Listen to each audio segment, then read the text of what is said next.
Assalamualaikum warahmatullahi wabarakatuh.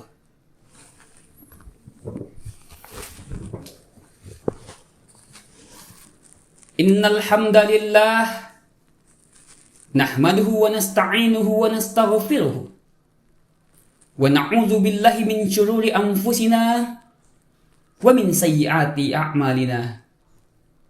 May yahdihillahu fala mudilla lahu wa may yudlilhu fala hadiyalah. Asyhadu an la ilaha illallah wahdahu la syarika lah. Wa asyhadu anna Muhammadan abduhu wa rasuluh. La nabiyya ba'dah. Allahumma shalli ala Muhammadin wa ala alihi wa ashabihi wa man tabi'ahu bi ihsanin ila yaumiddin. Amma ba'du. Qala Allah Ta'ala, A'udzu billahi minasy syaithanir rajim.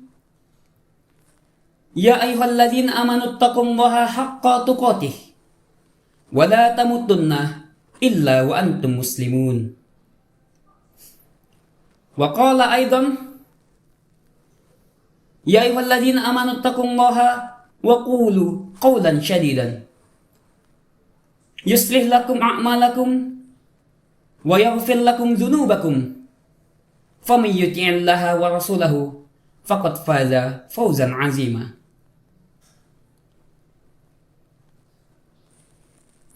Ma'asyiral muslimin yang dirahmati oleh Allah. Allah menciptakan dunia ini penuh dengan keberagaman dan perbedaan. Manusia dilahirkan dalam bentuk yang berbeda-beda. Mulai dari perbedaan bentuk mata, perbedaan jenis kelamin, perbedaan warna kulit, perbedaan bentuk tubuh, dan perbedaan-perbedaan lainnya. Semua perbedaan ini adalah rahmat dari Allah Subhanahu wa Ta'ala yang harus disyukuri dan harus diterima. Bayangkan bila semua makhluk ciptaan Allah adalah sama. Bagaimana jika ciptaan Allah semua adalah laki-laki? Tidak ada perempuan. Dunia tidak akan terasa indah. Justru dengan adanya perbedaan itu, justru dengan adanya keberagaman, kehidupan dunia menjadi indah. Dalam surat Al-Hujurat ayat 13, Allah Subhanahu wa Ta'ala berfirman, A'udzu billahi minasy syaithanir rajim. Bismillahirrahmanirrahim. Ya ayyuhan nasu inna khalaqnakum min dzakari wa untha wa ja'alnakum syu'uban wa qabaila lita'arafu. Inna akramakum indallahi atqakum. Innallaha alimun khabir. Yang artinya, Ya ayuhan nasu, wahai manusia, inna khalaqnakum min zakari wa unsa. Sesungguhnya kami ciptakan kalian dari seorang laki-laki dan perempuan. Wa ja'alnakum syu'uban wa qabaila lita'arafu. Dan kami jadikan kamu berbangsa-bangsa dan bersuku-suku agar kamu saling mengenal. Inna akramakum indallahi atqakum. Sesungguhnya yang paling mulia di sisi Allah di antara kalian adalah orang yang bertakwa. Innallaha alimun khabir. Sesungguhnya Allah Maha mengetahui lagi Maha mengenal. Dalam ayat lain surat Hud, Allah Subhanahu wa Ta'ala berfirman, Walau sya'a rabbuka laja'alan nasa ummatun wahidatun. Apa artinya? Artinya jikalau Tuhanmu menghendaki, tentu Dia akan menjadikanmu umat yang satu. Perbedaan yang ada di dunia ini adalah bagian dari kehendak Allah Subhanahu wa Ta'ala. Pasti ada tujuannya mengapa makhluk hidup diciptakan berbeda-beda. Di antara tujuannya adalah untuk saling mengenal satu sama lainnya. Jamaah sholat Jumat yang dirahmati oleh Allah. Perbedaan di sini tidak hanya sebatas perbedaan fisik, tetapi juga perbedaan pemikiran antara satu manusia dengan manusia lainnya. Terkadang punya pemikiran yang berbeda-beda, termasuk dalam memahami agama. Perbedaan itu disebabkan oleh banyak faktor. Bisa jadi karena faktor pendidikan, bisa jadi karena faktor tempat tinggal, perbedaan sumber bacaan, ataupun perbedaan-perbedaan lainnya. Perbedaan dalam pemahaman agama pun adalah hal yang sangat biasa. Di dalam Islam perbedaan tidak perlu dipusingkan, apalagi dijadikan permasalahan. Rasulullah semasa hidupnya tidak mengingkari adanya perbedaan para sahabat dalam memahami apa yang dikatakannya. Malahan Rasulullah kerap kali membenarkan dua perbedaan pendapat antara sahabat selama tidak bertentangan dengan syariat. Dalam sebuah riwayat yang terdapat dalam Sahih Bukhari dan Muslim, Rasulullah pernah mengutus para sahabat untuk berkunjung ke perkampungan Bani Quraidah. Sebelum berangkat, Rasul berpesan, "Kalian janganlah sholat asar kecuali di perkampungan Bani Quraidah." Tidak ada satupun sahabat yang bertanya mengenai maksud dari perkataan dia tersebut. Semuanya tampak sudah memahami apa yang dikehendaki Rasulullah.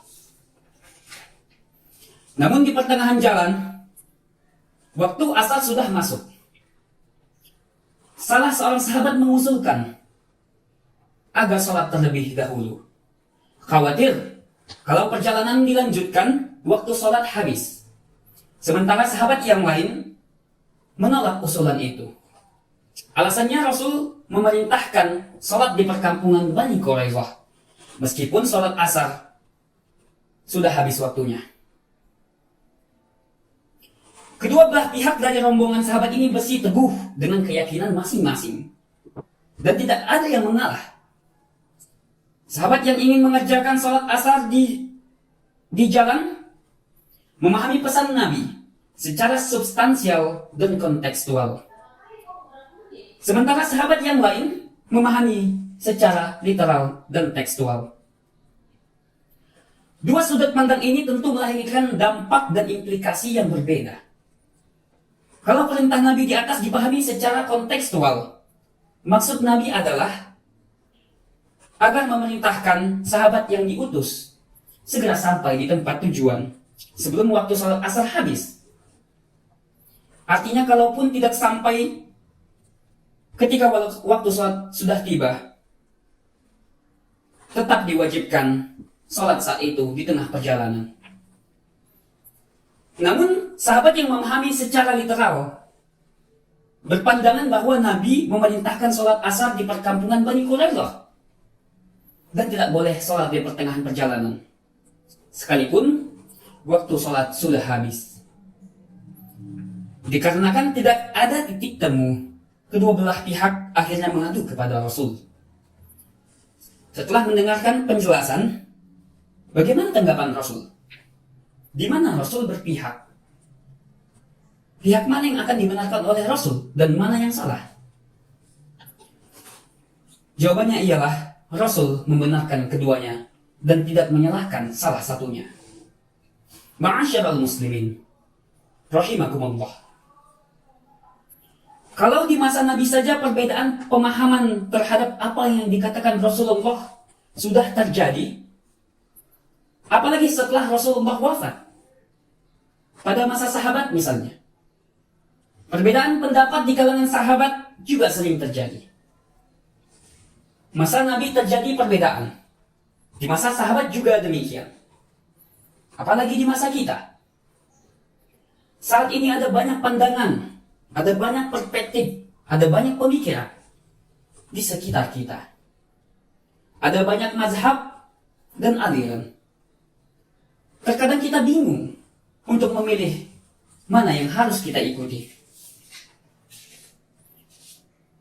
Prinsipnya adalah kita harus mengakui bahwa ada perbedaan, ada keberagaman pendapat di dalam Islam. Kita tidak perlu memusingkan ataupun menolak keberagaman pendapat tersebut. Abdul Wahab Asy-Sya'rani dalam Mizanul Kubra mengatakan, "Fa inna syariah kasyajarah al-'azimah al-muntashirah wa aqwalu ulama'uha kal-furu' wal-aghsal fala yujad lana far'un min ghairi aslin wala samatun min ghairi ghuslin kama la yujadu abniyatun min ghairi jidalin." Apa artinya? Syariat itu seperti pohon besar yang bercabang-cabang. Perkataan ulama seperti cabang dan rantingnya. Tidak ada cabang tanpa asal atau akar. Tidak ada buah tanpa bersandar pada ranting. Sebagaimana halnya tidak ada bangunan tanpa dinding. Maksudnya setiap pendapat ulama pasti mengacu pada dalil dan syariat. Tidak mungkin seorang ulama menyampaikan pendapat tanpa merujuk pada Al-Quran dan hadis. Makanya ketika melihat perbedaan pendapat, yang perlu diperhatikan adalah alasannya. Orang yang alim itu justru adalah orang yang mengerti perbedaan pendapat. Orang yang mengerti perbedaan pendapat ulama beserta alasan mereka berbeda. Sementara orang yang bodoh adalah orang yang menolak, orang yang menentang perbedaan pendapat. Di dalam Islam, toleransi selama tidak bertentangan dengan Al-Quran dan hadis itu adalah biasa. Dalam kaidah fikih disebutkan, tidak boleh mengingkari perkara yang masih diperdebatkan. Tetapi yang harus diingkari adalah perkara yang sudah disepakati. Karenanya, sebagai Muslim, kita harus bijak dalam melihat perbedaan, termasuk perbedaan dalam memahami agama. Jangan suka menyalahkan orang yang berbeda pendapat dengan apa yang kita pahami. Tanya dulu alasannya, apa argumentasinya. Karena bisa jadi pendapat yang berbeda itu juga punya rujukannya di dalam Islam.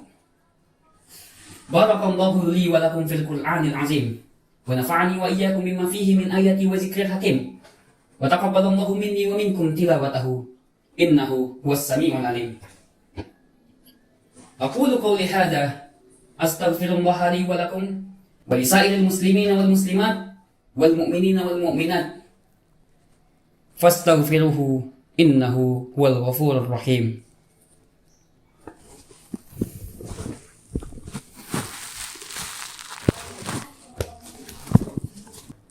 Alhamdulillah alhamdulillahilladzi amarna bil i'tisami bihablillah.